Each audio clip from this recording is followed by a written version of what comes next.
monsieur le maire moo ko yilif monsieur le maire mii xoolatuñ ko ngir parti bee la bokk moom mooy maire Touba kon ñu ngi leen a masawu moo tax monsieur le ministre Cheikh Tidiane Dièye bi mu fi ñëwee ne bu demee dina indaale 15 moto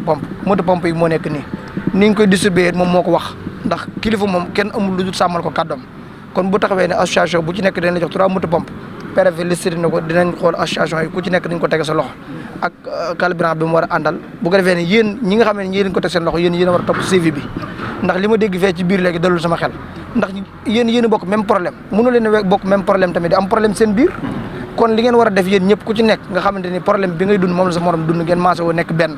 te ngeen wóolante moo gën boo joxee diw da koy lekk boo joxee diw da koy lekk confiance boobu bu amul seen biir rek li muy jur ci jafe-jafe moo ëpp képp koo xamante dafa def lu franc ganaa nga xam ne ngeen koo jàpp loxo ci poche li ñu ko jox ne yëggu ca am ngeen droit interpeller su préfet wala ngeen interpeller ñun kilifa yi dinañ ko nangu jox ko ñoo xam ne ñoo koy pompe mais fekk gisoo leen loolu rek waroo leen am droit di ñaaw njort ci nit kon buñ joxee benn pompe Mahamadan Ndiaye waa Ngiraan yéen ñëpp nañ wóolu ne Mahamadan Ndiaye rafet njort ci moom ne li ñu war a def dina ko def buñ joxee benn pompe Khadim Diop nañ wóolu ne Khadim Diop li mu war a def dina ko def fii ku loolu parti am fi solo Pastef APR Benno yooyu jeex na tàkk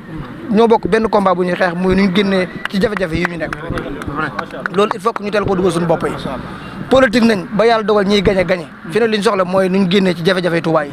fii ñu taxaw nii administration moo ko yilif sous-préfet moo ko yilif du Cheikh Thioro moo ko yilif du monsieur le maire moo ko yilif monsieur le maire mii xoolatuñ ko ngir parti bee la bokk moom mooy maire Touba li ñu war a soxla mooy accompagner ko ñu réussir mission bi ñu génn ci jafe-jafe yi ñu dund kon daal su ma sañoon division yi ñu am suñu biir ñu teel ko écarte nekk benn waa Ngiraaneen amul association bii association bi benn problème ngeen am moo tax ñun ñëpp ñu taxaw seen côté muy nuñ def ba génn ci jafe-jafe yi ñu nekk